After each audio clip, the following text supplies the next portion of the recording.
You've also been warning about the slow growth in the United States, about productivity problems, and now you're introducing a new word to your diagnosis, stagflation. Well, that's not a new word. That's we don't hear about it that much. Well, it comes out of the 1970s.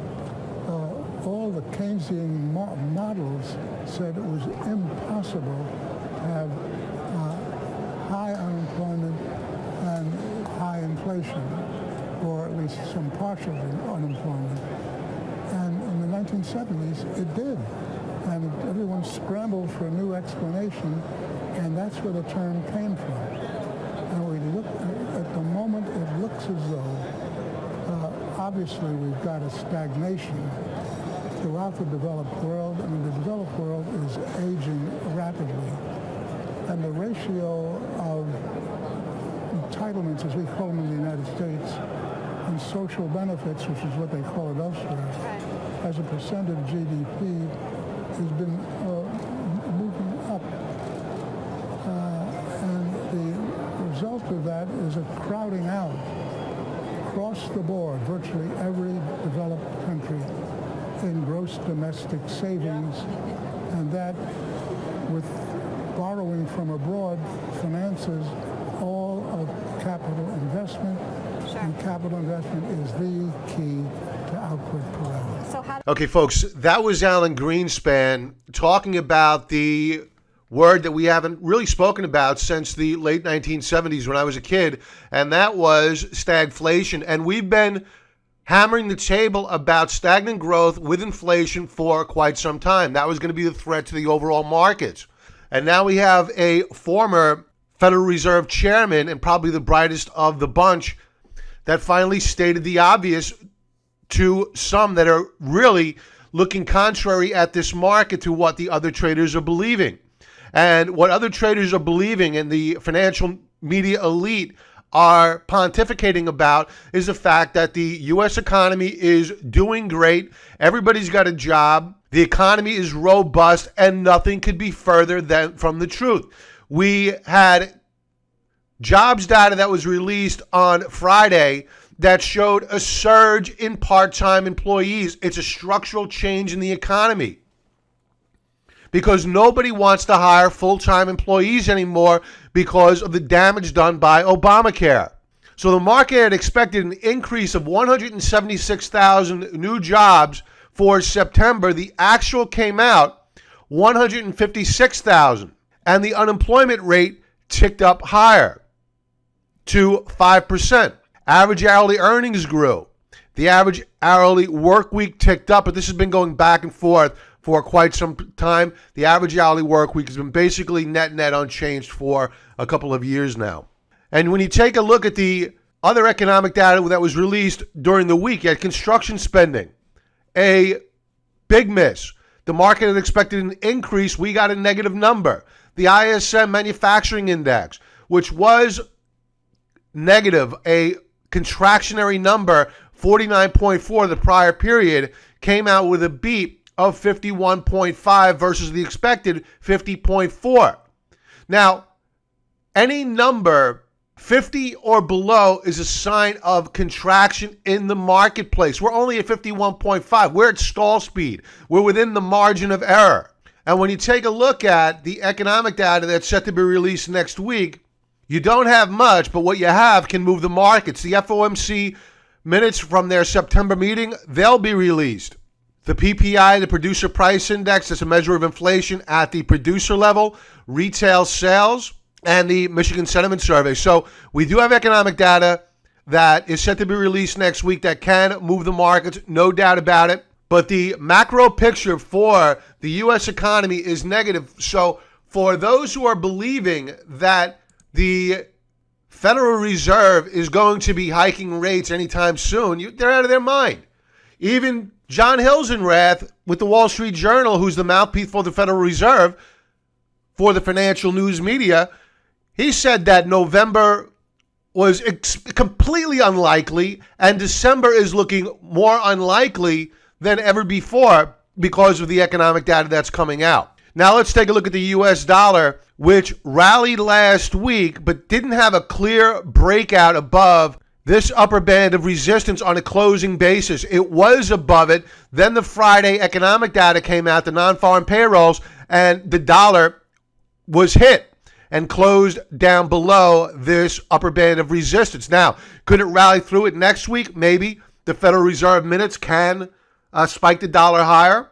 We don't have a breakout yet on RSI. We have stabilization on the stochastics. No breakout yet above the highs last seen back on the week of September the 12th. And watch for a possible double top here and a lower high.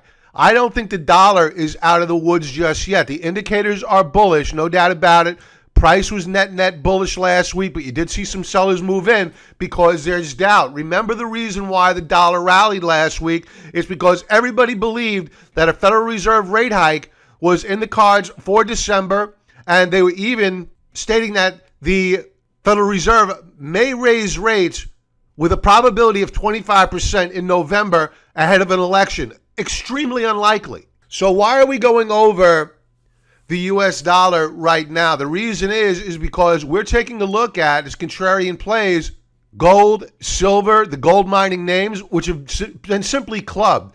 And if you believe the narrative by the financial media that rates are going significantly higher, then you don't want to buy the gold mining names. You want to avoid them like a plague. But if you believe, as I do, that you have inflation on the march and that you have a Federal Reserve that is faced with hiking rates into a weakening economy, I don't think that's going to happen.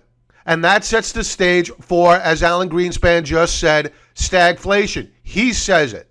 And there are those with the theories that I subscribe to that believe that there is no way that the Federal Reserve is going to hike rates significantly anytime soon. Might they do a December rate hike? Sure. Let's make it a once-a-year event like Christmas or Hanukkah. Let's raise rates once a year. That's not going to hurt gold. It's not going to hurt silver. Remember what happened after the Federal Reserve raised rates last December. Yes, silver, gold took it on the chin, but they then rallied into the new year despite the fact that the Federal Reserve was promising to raise rates in 2016, which they never did.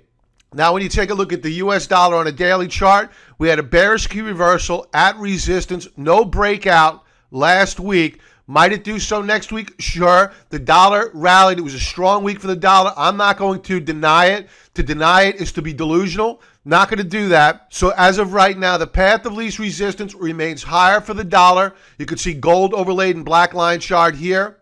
The inverse correlation is undeniable. And if we see a breakout next week on the U.S. dollar, I would expect to see weaker prices for gold. So I'm not calling for a bottom right now in gold and the gold mining names and silver. What I'm calling for is for you to watch for a counter trend rally. I believe that rally will fail. I think that the pullback and any retest of the current lows or a breakdown below recent lows will be an opportunity to load up on gold and the gold mining names. Let's get to those charts because these are the charts that we'll be watching in the coming week and weeks. And folks, if I didn't introduce myself prior, this is Bob Desmond over at the Contrarian Trader, and welcome to Best Stock Charts. These are the stocks that we're watching as trades for the coming days and weeks. And I'll be going into these charts in greater detail either on the week ahead commentary, which will be segueing into immediately following this video with members. That's a premium service. So if you want to hear what my analysis is for the coming trading week, sign up for a 14-day free trial offer. Or if you want some trade tutorials and you want these videos in the future because you find value in them, enter your email address. We hate spam too. You will not be spammed. And these videos, along with a couple of tutorials, will be sent out to your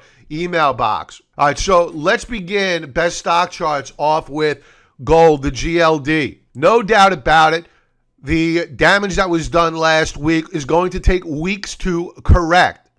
But what we've done here, for all intents and purposes, is that we have done a round trip to pre-Brexit levels. And we are back inside of a prior trading range. If we break down below last week's lows of 118.42, we're going down to 115.20. I would not be an aggressive buyer at these levels. Let me repeat. Just because we bounced and we had a horrible week last week does not mean that the end is over for this breakdown on gold. When you take a look at the stochastics and you see both the fast and slow line trading down below the 50 level, that's a cause for concern. So the path of least resistance remains to the downside, no doubt about it. And if we get a rally, we'll get a rally up to the 122.50 level. I would fade that rally. Book your profits, move to the sideline, allow for the retest of whatever low we put in. If last week was the low, allow for GLD to pull back and retest that low or put in a higher low. If inevitably 115 is our low, fade the rally that we see prior to a retest of 115, then you get all in aggressive on the GLD.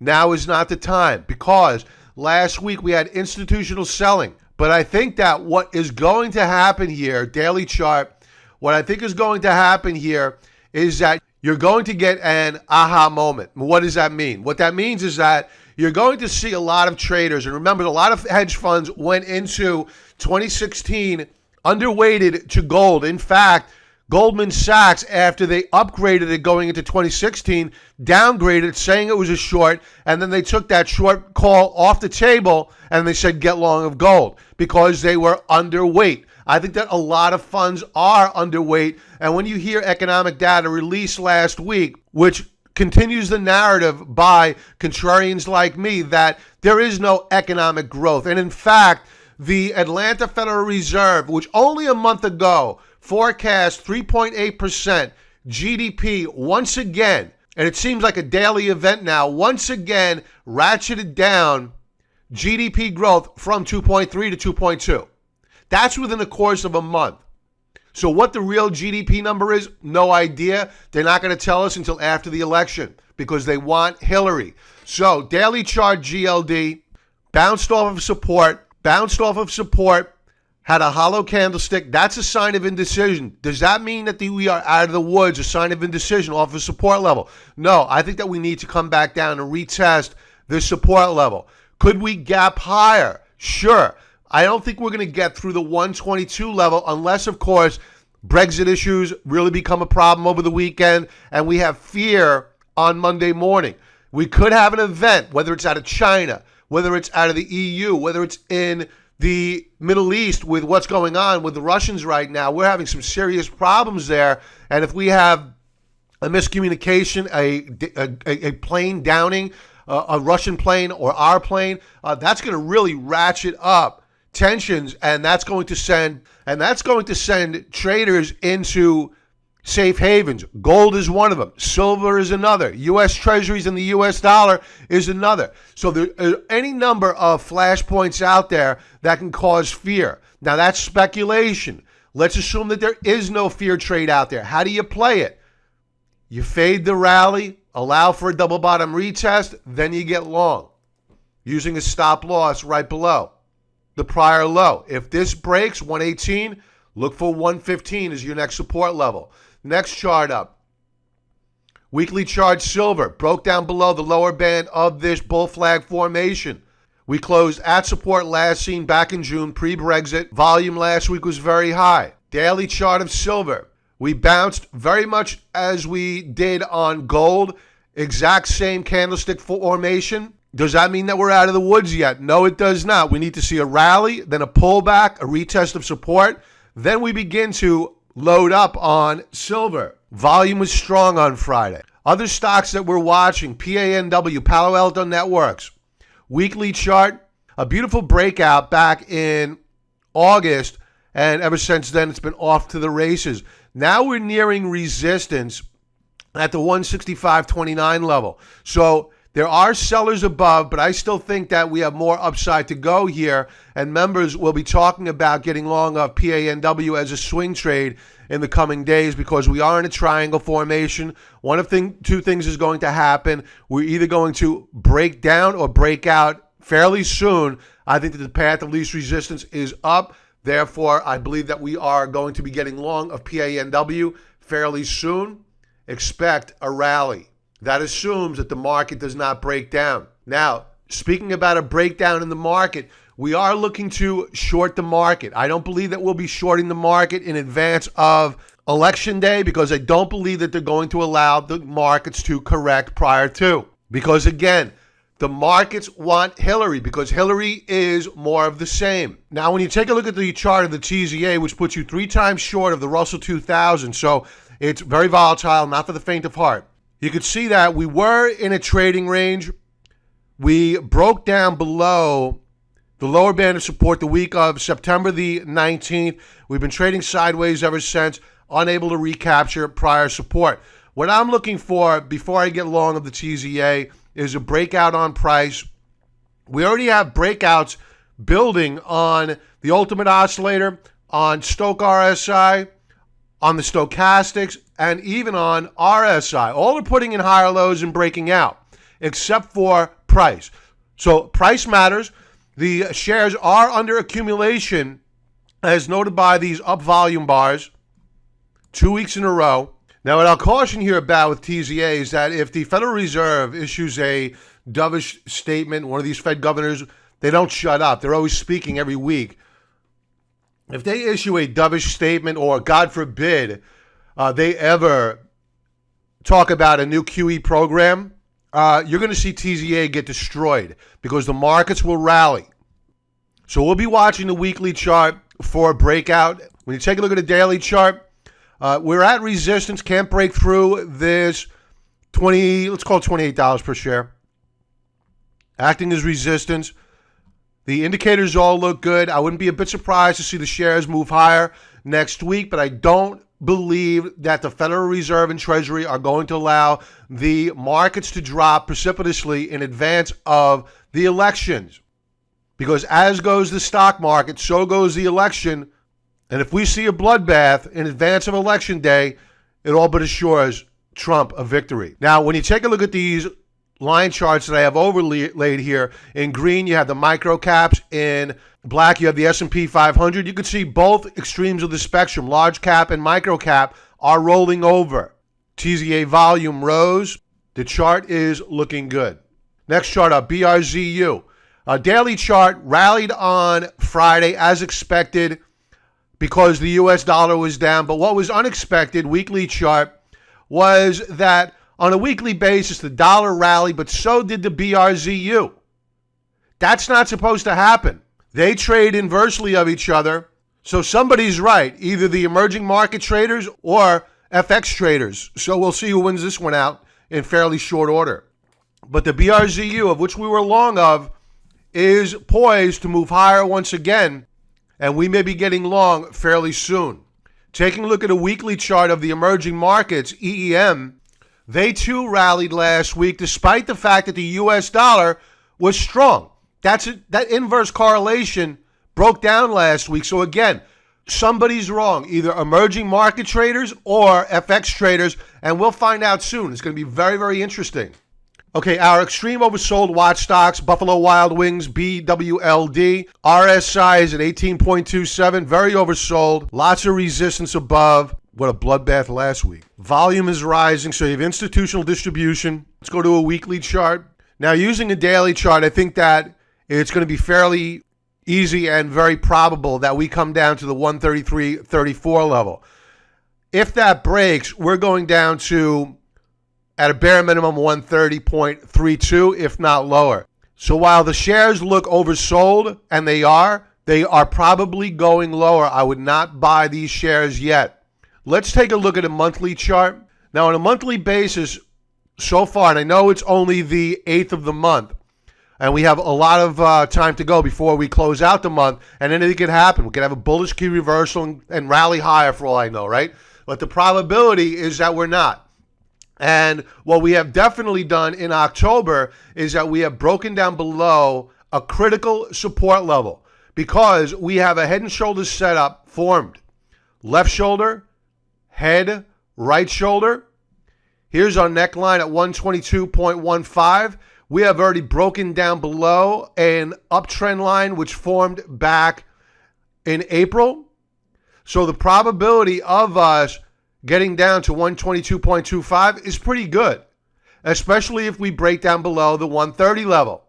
So on a macro picture, on a macro basis, the probability of lower lows and considerably lower lows for BWLD is very high. So any rally is to be sold because the path of least resistance on a macro basis has now changed to the downside. We're rolling over on Stokes, putting in lower lows. The RSI has been telling you for months, get out of this stock. And this is your opportunity. You know, many times I go over best stock charts for members and I point out where people should have gotten out when the market sent them signals. And it's usually when you have a lower low, like you had here, prior high 205, new lower high 172.91. And now we are breaking down below support levels, putting into jeopardy a prior support level at the 130 level. You get a breakdown below that level. That's a confirmed breakdown. So if you're in love with BWLD, don't be. Don't fall in love with this position because it's going lower. I beg of you. At least put on a hedge, buy puts, sell calls, whatever. Hedge yourself if you're not going to sell. So members, we'll be looking to get long. I know that sounds strange. We'll be looking to get long, although I'm quite bearish longer term on BWLD because this downtrend is unsustainable. We have known support levels which will be defended. We'll get counter trend rallies. Those counter trend rallies are to be sold, and then we'll look to get short longer term. Another consumer discretionary name, Tempur-Pedic, hammered, weekly chart. We haven't hit support yet, which is at, let's call it $51 per share.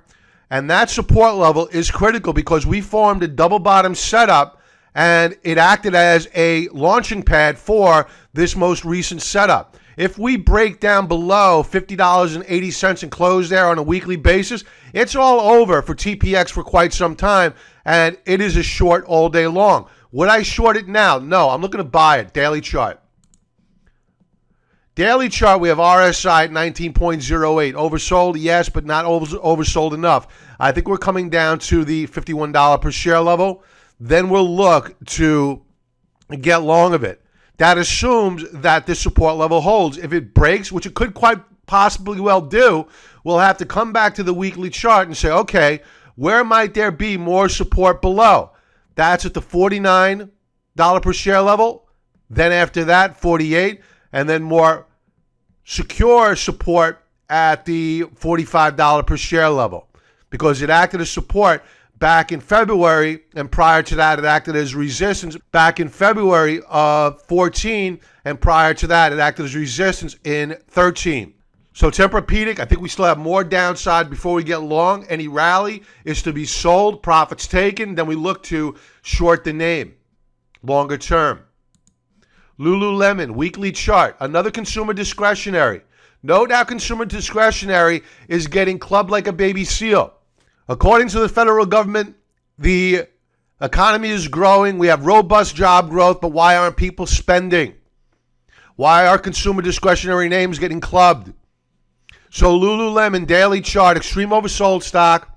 We hit support on Friday. I went over this one last week on best stock charts. RSI is at 14.73. Members, we're going to be talking about Lululemon in greater detail on the week ahead commentary. We're going to segue into it immediately following best stock charts. If you're not currently a member, it's premium content, so just sign up for the 14-day free trial offer, and you'll hear our strategy session regarding Lululemon and another name, which we'll be going into greater detail on later on in best stock charts. So Lululemon is near a buy point. Volume was still above average on Friday. You could see that we bounced off of support last seen back in February of 16. All right, weekly chart. You could see that we bounced right off of support, but it was only a slight bounce. And last week they rallied it only to reverse it to close lower on the week. This is a bearish key reversal. So the probability of this support level breaking is fairly good. And if we break the support level, we're going to come down to probably $55 per share. So members, more to come on the week ahead commentary with regard to Lululemon. Our next chart up is ICU Medical Inc. This stock is in fuego. We have no historical resistance above, which is allowing for the stock just to simply rip through the roof. Now, when you take a look at the daily chart, we have RSI at 86.23. We have the shares trading up and above the 3 standard deviation Bollinger Band. Folks, this is not going to end well. When I speak to you next week on Best Stock Charts, I can assure you that by this time next week, we will have seen ICUI have a correction midweek next week. And it'll probably be a fairly ugly one. But right now, you have institutional support moving in, buying up shares. Now, members, we're going to drill down to intraday charts because we're probably going to get short of ICUI very early next week. Do I believe that it's going to zero? No. I just believe that the shares are at extreme overbought levels, nosebleed levels. This trajectory, this rally is unsustainable. Members, we're going to talk more about ICU Medical on the week ahead commentary. And in fact, we're going to segue into the week ahead commentary, starting with Market Pulse Check, which is where we review the health of the overall markets. And then we'll segue into our deep dives of watch stocks and then talk about our positions. All right, members, let's begin Market Pulse Check off with a weekly chart, 10-year yield. A very strong week last week, but we hit resistance at the 1.75 level and bounced off. What was the culprit for the pullback? Daily chart. The data on Friday, which was released, the non-farm payrolls, was bad. Besides the fact that we hit technical resistance at 1.75, we're very close to the 200-period moving average, which is declining, which is going to act as a declining ceiling. So I don't think that we're going to skyrocket through the 200-period moving average next week. Now, the only caveat to that is that